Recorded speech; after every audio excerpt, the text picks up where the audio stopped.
December 19th business meeting of School District 13. We have a quorum. Can you please join me? Raise the national anthem. Pledge allegiance.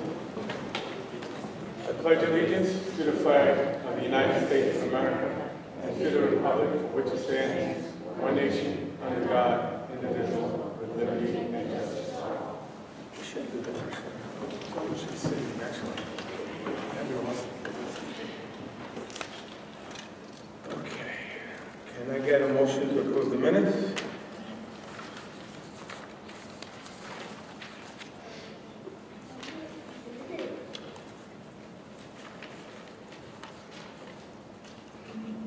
I move to approve the minutes as listed in the motion. Second. Moved in second on the question. All those in favor? Aye. Okay. Correspondence? There is no correspondence. Thank you. We have any, no recognition of the messages? Okay. And we'll move on to a report of the superintendent. Good evening.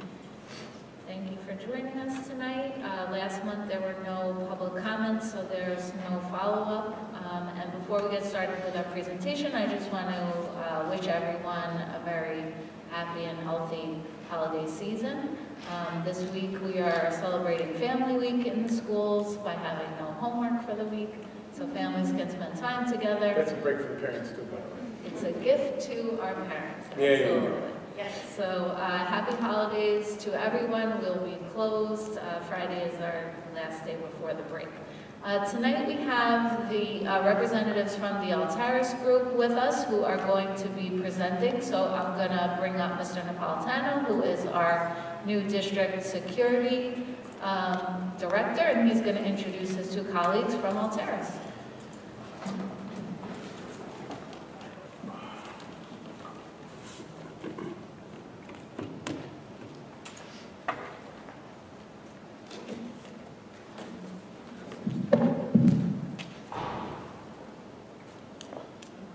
Good evening, everyone.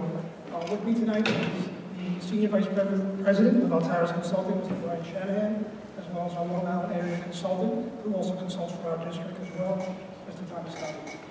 So I'm initially going to turn it over to Brian, and I'll be back in a few minutes. Thank you, Joe. Thank you for having me here tonight. A little bit of an update, a little bit of background for those of you who are not familiar with our work with the district, our work around, a little bit about us. Company of Altaris, we work strictly with K-12 schools. We've been working together with schools mainly in New York State for the last 15 years. Currently, we work with over 80 school districts right here in New York. We also work in 4 other states. Same thing, K-12 security, safety, assessments, training, preparedness, common sense preparedness, working together with schools, collaborating with schools and stakeholders in different communities to make sure that we look at any type of improvement opportunities and really make schools safer, make safe schools even safer themselves. Typically, our team, we have over 35 right now. The majority of our folks are retired school resource officers specific, not just law enforcement from that end, to be either on-site coordinators in over 30 school districts, as well as consultants. One of our folks here is Tom today. He's assigned not only as our Long Island consultant and training director, but also works directly with Valley Stream here. We also, for billing purposes, for budgetary, we work through the BOCES cooperative, so there's certain monies that can come back to the district by going through the billing BOCES. One of the things that we start when we work with districts, not only to look at safety as a whole, one of the pieces is to go through an assessment process. I know the district has been through assessments, as many districts have over the last several years, what works, what districts are doing well, what districts could potentially improve upon, what are some things that don't cost anything, maybe procedures and policies to be consistent across the board when we look at safety and security as a whole. So just running through to understand the process itself. One of the things we're proud of is we strictly do consulting work. There's no back end of we're going to sell you something. Many times you could get an assessment from a company and they say, well, you need 20 new cameras, and by the way, here's our cameras that we sell. We really look to say, what is it that the district potentially priority list, if you will, what they may be looking for, where they are as a whole. So the first piece, one of the big pieces we look at is where you lie in the community, where you are in different counties within New York, emergency plans as a whole. Joe will talk a little bit about that, but emergency plans are a big compliance piece with New York.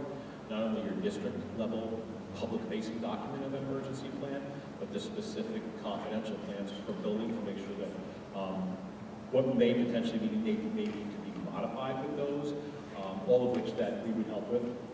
The improvement, ultimately, is an improvement opportunities report, which the district will potentially review. It is a very lengthy document. It talks about nationwide best practices and where you fall basically in those nationwide best practices. Many of the things you're doing here you're doing very, very well. There are some improvement opportunities, but it is never like a pass-fail. It is an assessment, not an audit. So we want it to be a very positive experience. Once the review of the emergency assessment process is completed, we will meet and prioritize some of those short-term and long-term goals for the district, make some recommendations as far as where you would want to meet if something costs money budgetarily, or if there are some training pieces that could improve some of the conditions, just policy, like I said, procedure, and the training aspect, which Tom has already started. And then ultimately the project management, where we can help with where do we see vendors in your area, what works for you, make comparisons to other districts, and really put together a nicer piece when we talk about here's a report, here's where some recommendations might be, and then help you work together to prioritize what some next steps may be for you. The assessment, excuse me, one of the assessment pieces, like I said, not only the plans, but documents all together where we are as a district. That kind of a review of do we always want to make sure we're in compliance. A lot of times in New York State especially, there are audits that take place in school districts, so we always want to make sure we're in that compliance piece.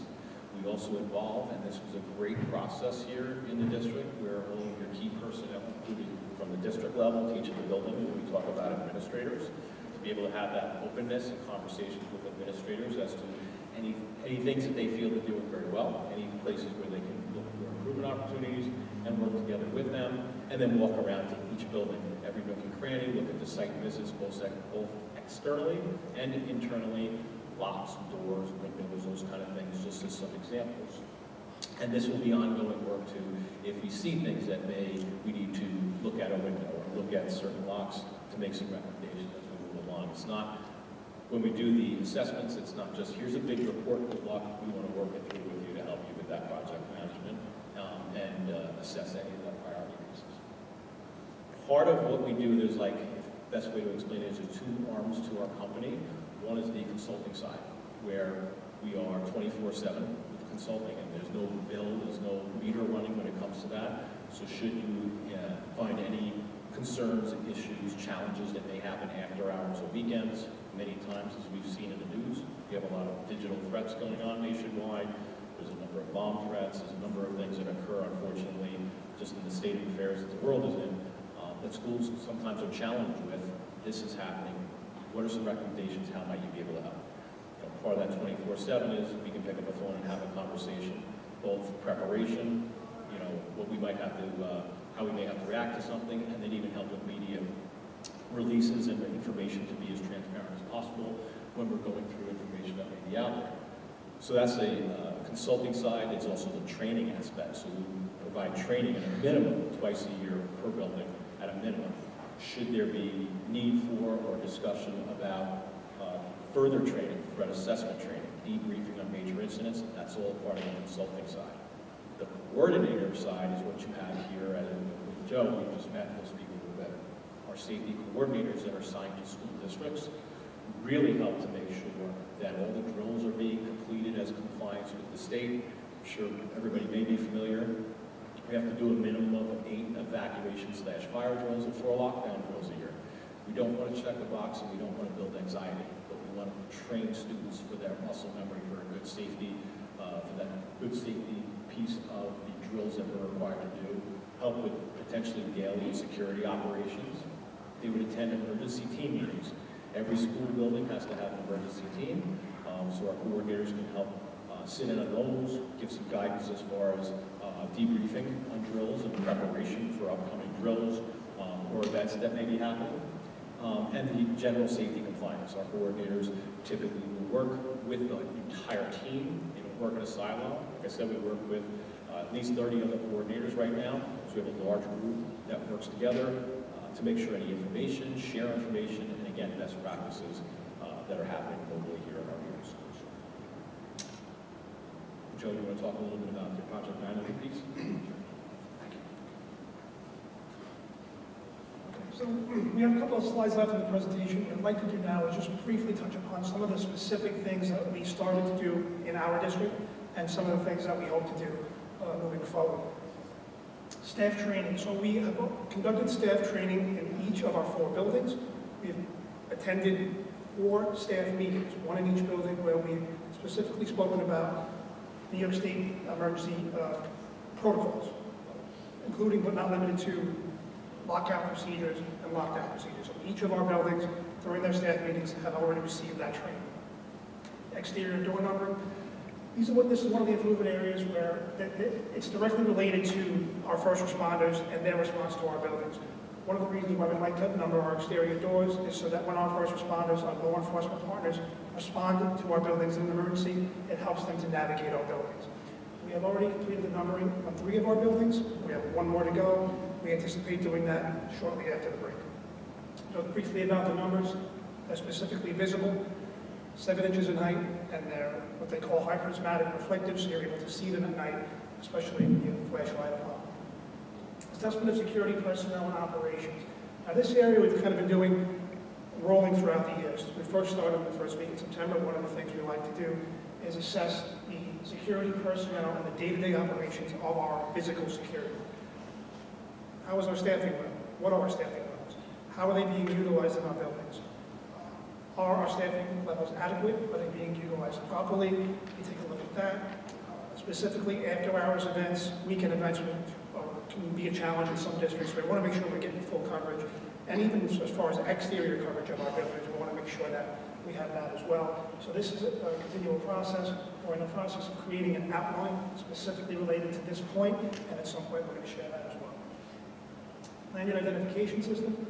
I'll briefly speak to the assessment on our next slide. But lanyard identification system is one of those improvement areas that we consider low cost, but they have high impact on security. Lanyard identification system basically means 1 lanyard specific to staff, 1 lanyard specific to visitors, and they're very different in appearance and in color. When that visitor is wearing that lanyard, we know they've been properly vetted, they've been properly screened, and we can probably see them all the way down the hallway because we're probably most likely going to use a bright color to do it. Staff lanyard, the entire district wears the same lanyard, not specific to each building. As we know, our administrators, much of our staff move freely between buildings, so we want to make sure that we can easily identify staff versus visitor, and if neither of those are being worn, then we would expect that individual to be challenged at some point by security or the building administrator. Law enforcement building access. One of the first things we like to look at is, or determine, is how our responders are getting into our buildings. More often than not, what we'll hear is they have specific tools to do this. They're able to take those tools, use those tools to get in. They will get in by any means possible.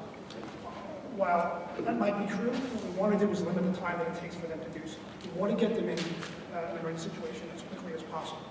So we're in the process of implementing another identified improvement area where this is going to be possible, and we'll speak to that in more detail.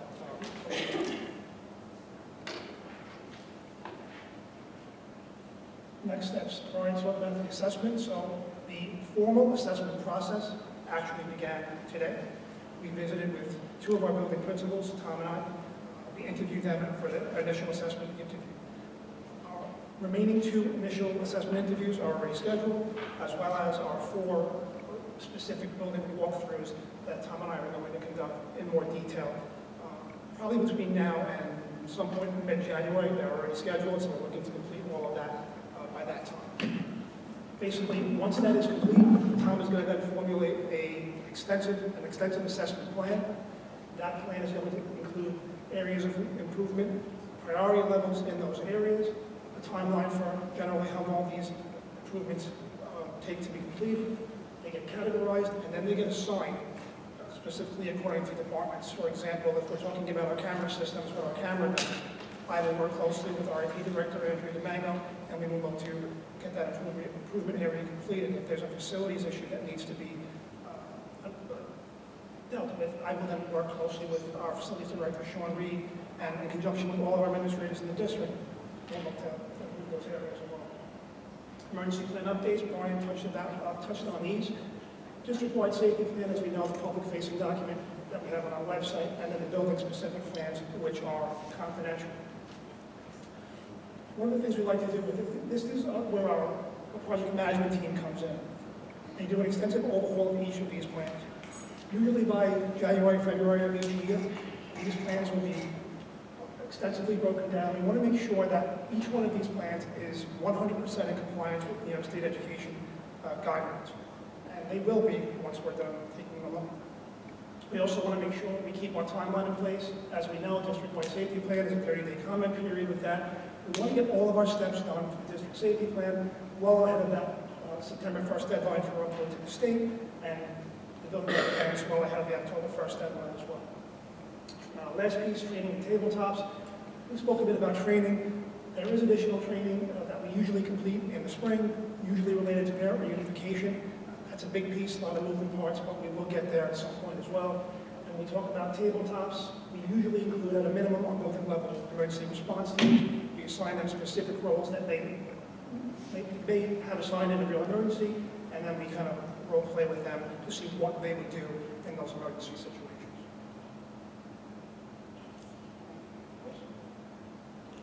No? Anybody have any questions?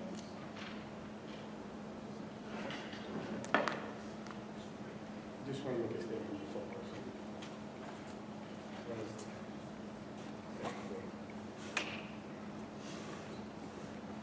We'd ask the board if you have any questions, but keep in mind the sensitivity of the nature of the subject, and make your question that it doesn't put anybody in danger. And I'm going to ask you, if we get that, for you not to answer it.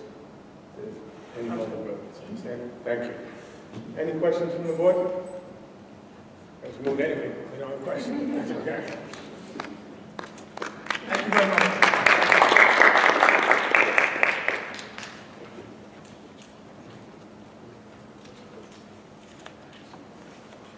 Just like to thank Tom and Joe and Brian for coming out tonight for that presentation.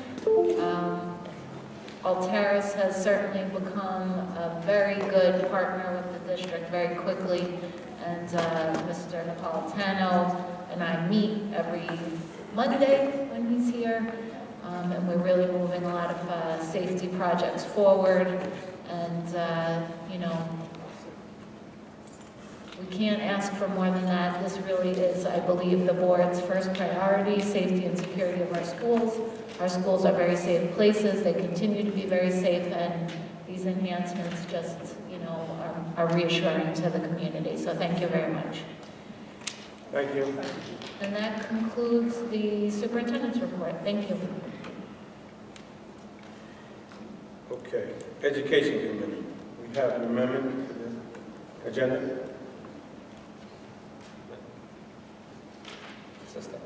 Can I ask the board to make a motion to amend resolution D1 to replace $125,000 with $128,750 for a period of 18 months?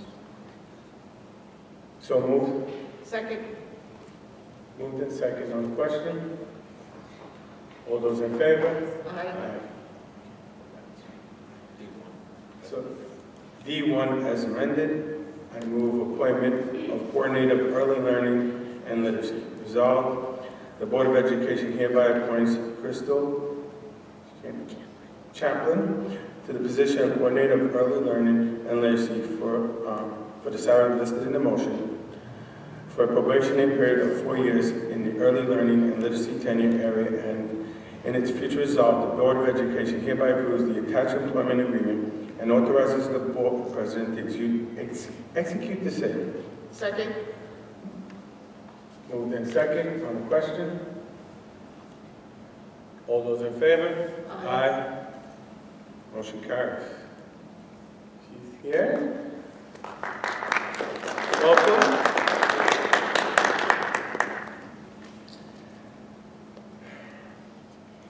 Item 2, tenure recommendations, teacher assistant.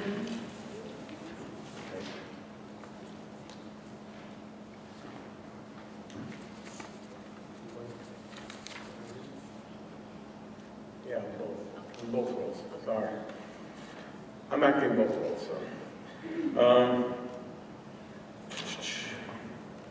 After reviewing the recommendation of the building principal, the superintendent recommends Dufresne Quintero, teacher assistant assigned to the Willow Road School, be granted tenure effective October 22nd, 2023.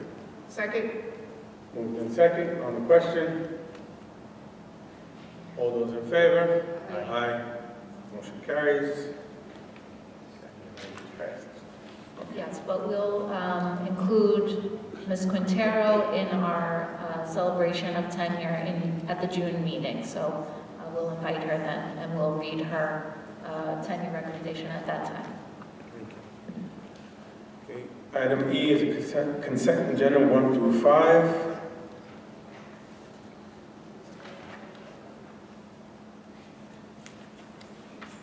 Second. Moved in second, on the question. All those in favor? Aye. Thank you. Motion carries.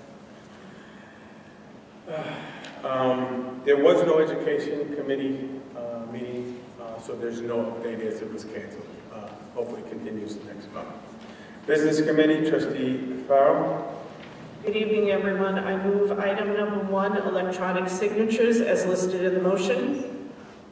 Second. Moved in second, on the question. All those in favor? Aye.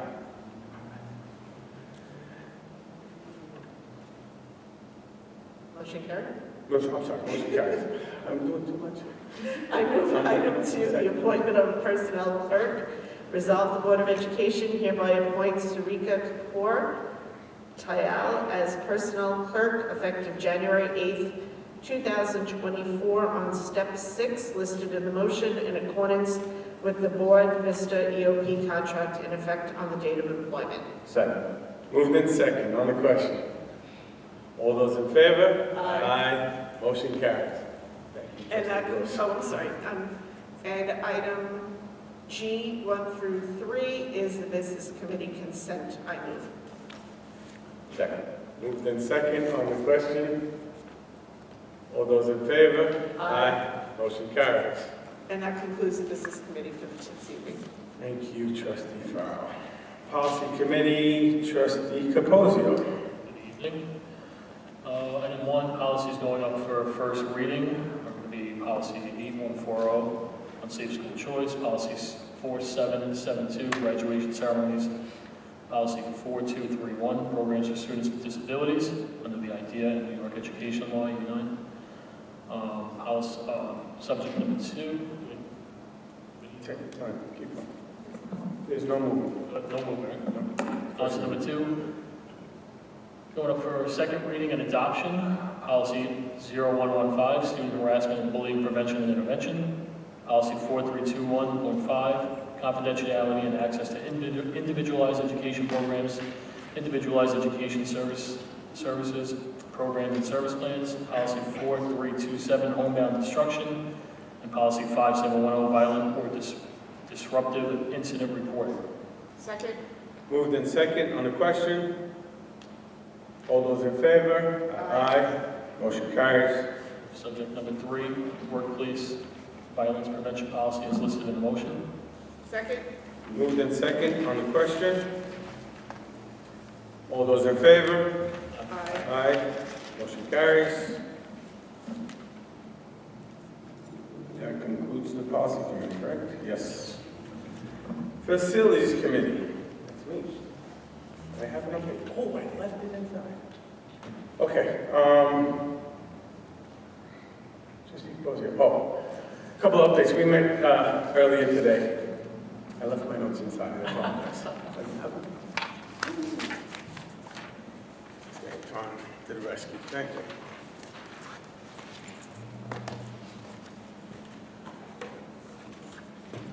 Okay, the new addition administrative officer punch list is moving forward. Playground at Wheeler, were received parts on their way, they're here already. We're hoping to have everything installed prior to February, in February, yeah. Orchestra room is halfway complete, the roof was fixed, held through that nice storm we had, so now that we know it's all sealed, the water damage needs to be taken care of. The sidewalk at Wheeler, there are still some open-ended questions that the committee asked for to be answered, and we will be getting an answer via email to the board, maybe the board. That's it. There will be no meeting in January facilities, but we are asking for a joint meeting, facilities, security, and IT. That concludes the facilities committee.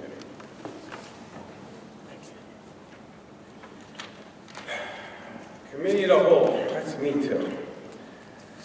Committee of the whole consent agenda 1 through 4. Second. Moved in second on the question. Trustee, hold on 1 second. Trustee Grosso? Yep, I'm one. The pupil personnel solutions. Can I just, a lot of acronyms in there for me, so can we just, what does that company actually do? So annually, there are more meetings than the department can handle for both CSE and CPSE. So when it comes time to that time where they have a lot of meetings, we always hire a consultant. The consultant is covered in the grant that we get from the state. And we also hire, which was on the other part of the agenda, a part-time secretary during that time. So this is something that we do annually, the part-time secretary approval and the part-time consultant to basically do the overflow meetings. So this is like a yearly thing, and it's been with this company for X amount of years? I believe this is a consultant that we used last year. Okay. Dr. Dunn vets the consultants and chooses them. There wasn't, that was included in the weekly packet to the board. But the process happens every year, Yes. like clockwork? Okay. Yes. Trustee Benelli, question? Yeah, on number 2. When you drill down into the number 2 regarding the bus contracts, when you drill down into the reference contract, it mentions like Wheeler Avenue School having 4 buses, $8,100 per month, but it doesn't mention the buses for the other 3 schools. Is this just like a partial contract listing, or what's going on there? Or did we leave something out? There's no listing for Willow, Powell, or Deaver, but it lists Wheeler Avenue having 4 buses at $8,100 per month.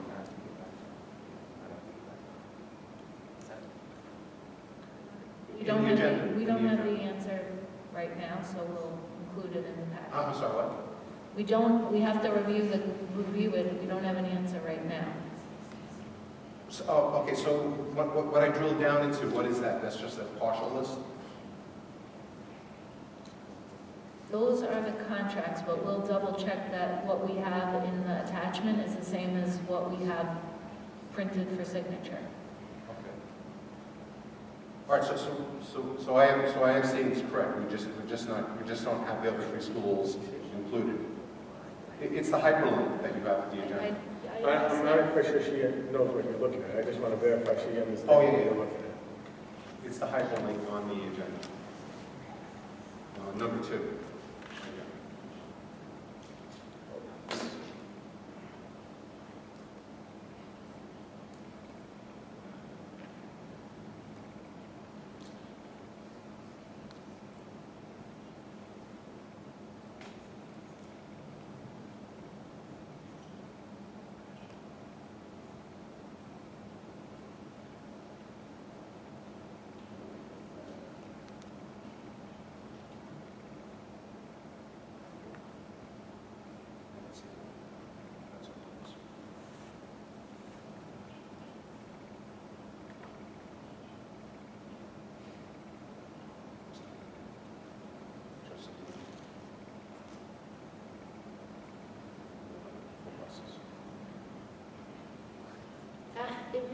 that those are served by a different contract.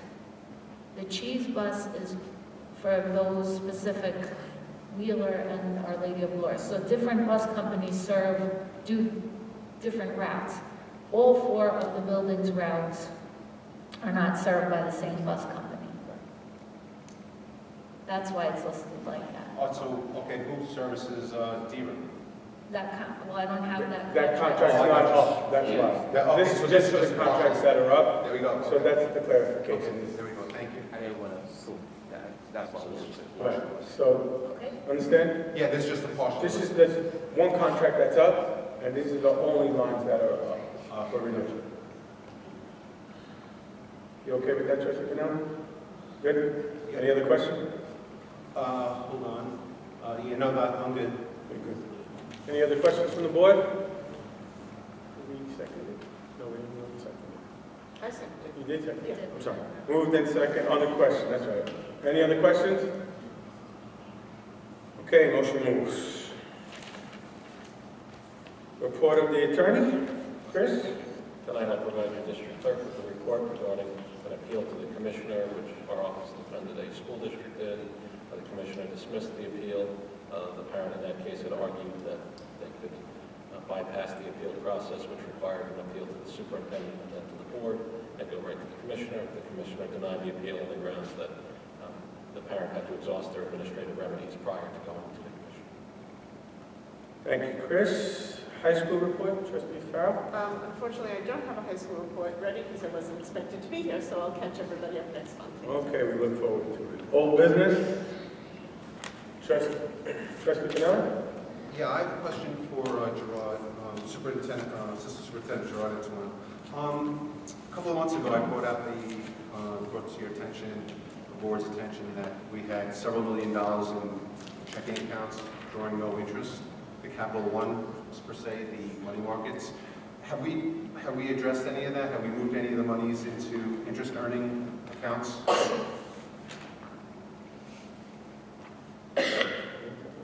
Yeah. Yes, we have to keep in mind that the treasurer's reports are 2 months behind. So when you first talked about it, it just takes a little time for the wheels to go in motion. But we did start transfer, like I mentioned before, night class has the rate, it fluctuates, but it was like 5.14%. And also Flushing Bank is very competitive at a little above 5%. So we started moving that after that conversation. You should see that reflected in the next, that's November, the next, probably November, December, you'll see that reflected. The transfer so you have moved it into some of the high yielding accounts, yes. Yeah, okay, so we went from 0 to 5%. Not zero, wasn't zero, Capital One wasn't zero, it was 2. There were four 2.1. money markets, they were at 2.1. 0%. There's a blended rate that we get, so when you average all of the accounts together, it averaged 2.1%. There's some that's zero, there's some that's a little bit more, but it was an average of 2.1%. But we started moving it into some of the more high yielding accounts. One last question. Did we purchase any treasury bills? We did not, because the treasury bills, as you know, are not as liquid. Why put it in a T-bill that's given the same rate as Flushing or night class? That's more liquid. You need the money, you get it, the same day, next day. T-bills, it's not as liquid as quickly. This was all, If you opened up an account today with the Treasury, it's called Treasury Direct. You buy a Treasury today, you can sell it tomorrow. That's pretty liquid. We don't buy any of those? Night class and Flushing, you can get it the same day. Okay, thank you. Mr. Antoine, on top of Trustee Benelli, I'm assuming we took advisement of the internal auditors as safe, liquid. Correct. We're not here to We're not here to invest make our money money. to make money, but we are to gain as much interest as we can in the safe account, right? So, thank you, I appreciate it. Well, I just want to, Hold on, Trustee Grosso, you had a question? Yeah, from old business, last month, I guess we talked about ICT a little bit and situations in the classroom about being educationally disruptive and stuff. I've had parents come up to me, I've heard accounts through children. Do we have a system for logging any incidents that may come up, like with an ICT class that is disrupted? Is there a way to, if a parent brings an account forward, is there some sort of log like we would track anything else? Like we had 3 incidents this class. At one time we had to move a whole class, things like that. I don't know if there's sort of a tracking system or how would we get notified about that besides just parents relaying it to us?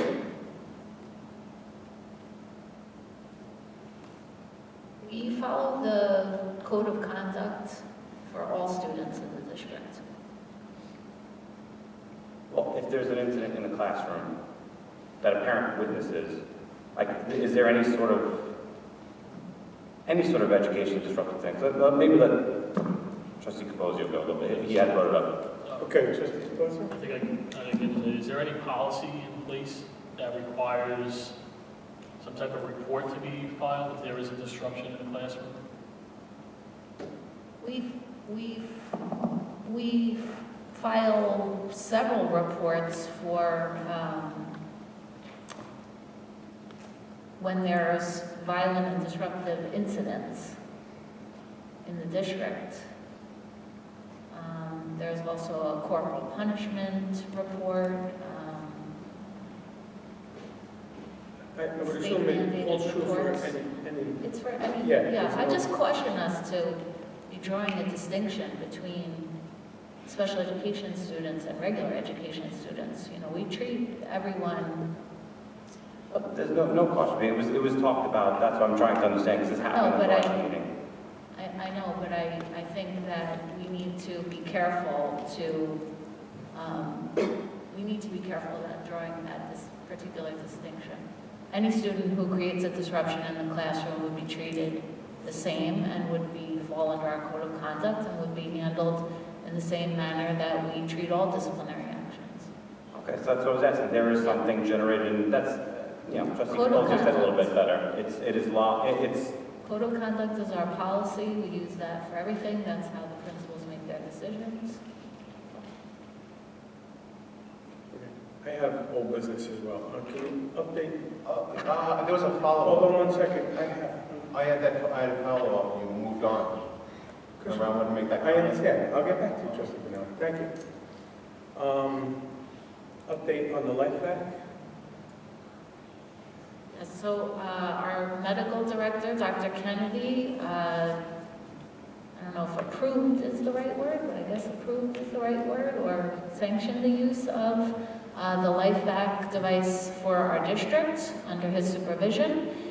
So Dr. Dunn is in the process of purchasing that for the cafeterias, for the pre-K and kindergarten classrooms, which are all the areas that kids would be eating.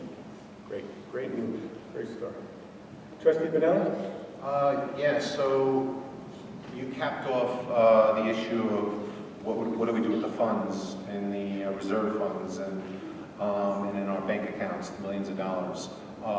There are millions of dollars that were in accounts that were not earning interest, and you raised you made the comment, well, not supposed to be, we're not in the business of making money. Okay, right, but we also have a fiduciary responsibility to do something with the millions of dollars, not sitting in non-interest bearing accounts. That is correct. That's why it was moved to high yielding interest. Right. I said we are moving into safe and liquid, so we just confirmed with Trustee, Superintendent. Right. We're not playing the stock market with the money, that's all. Any other old business? Any new business? Trustee Benelli, you must raise your hand and you must wait your turn so I can hear. Trustee Capozio. I'm looking for the will of the board to move forward with a policy and refer to the policy committee that would basically require either the superintendent or any administrator to survey our teachers after their continuing education or various trainings that they do, and then forward that information to the board, just because we spend a lot of money, and then I think we should be able to that feedback. We do. Yeah, superintendent, do we have anything that, do we need a policy or do we? I don't think you need a policy for that. I think you can, you know, Make it ask? ask, and Okay. I think that would be a really good thing for the education committee. So the professional development committee, which we've talked about the district committees before, they are kind of the advisory arm for assisting administration with what professional development they feel they want to have in the district. So they meet, in the past, we've done, in the past, and it was a while ago, it was in 2017, but we were doing a mid-year survey and an end-of-year survey. We've been always doing the end-of-year survey. This is something that we, administration and the union talked about this month at our monthly meeting.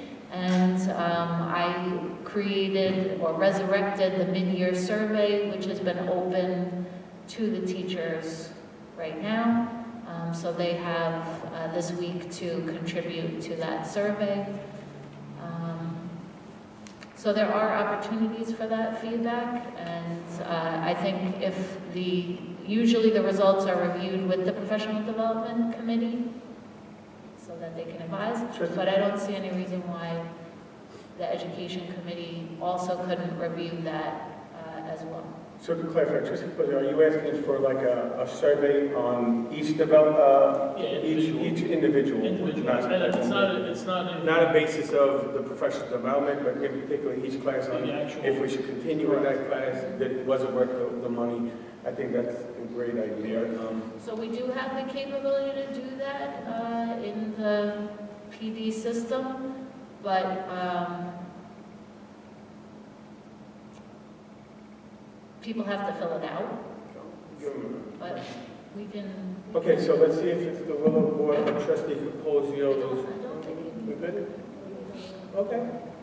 Okay, we just, then upon Trustee Capozio.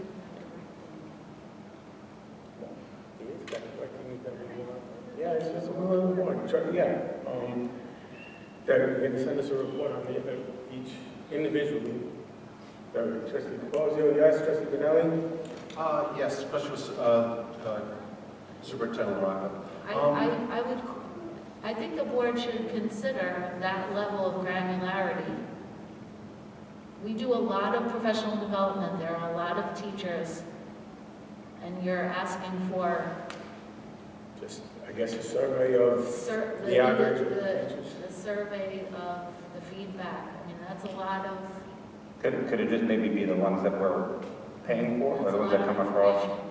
You know, like the ones that we end up having to approve, like, you know, not every little thing that comes through there, but something that has to make it to the agenda as a vote to be, you know, money spent.